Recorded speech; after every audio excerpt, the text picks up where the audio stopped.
Договорот меѓу Македонија и Грција добива се поголема поддршка. Австрија, земјата која неодамна го превзеде 6-месечното председавање со Европската унија, упати нова порака до земјите од Западен Балкан.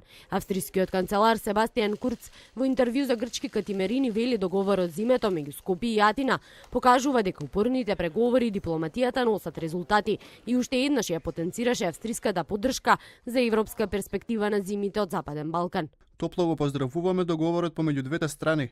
Покажува дека упорните преговори и дипломатијата носат резултат. Ја подржуваме линијата на комесарот за проширување, Јоханес Хан. Во меѓувреме кај јужниот сосед, договорот добива се поголема сила.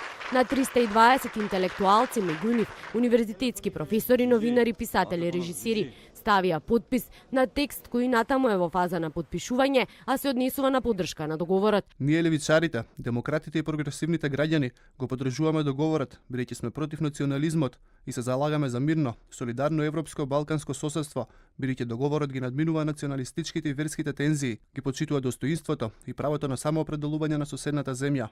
По уверувањето од страна на грчкиот шеф на дипломатијата Никос Коцијас дека договорот од Преспа ќе биде поддржан од мнозинството пратеници во грчкиот парламент, па дури од некои пратеници од независни Грци, на што тие реагираа.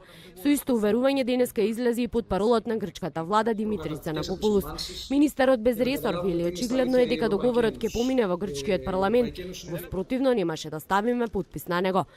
Занакопулус објаснува дека грчката влада сака парламентот да има колку е можно поголемо мнозинство за овој, како што рече, многу важен договор, што на најдобар можен начин затвара едно 27 годишно прашање.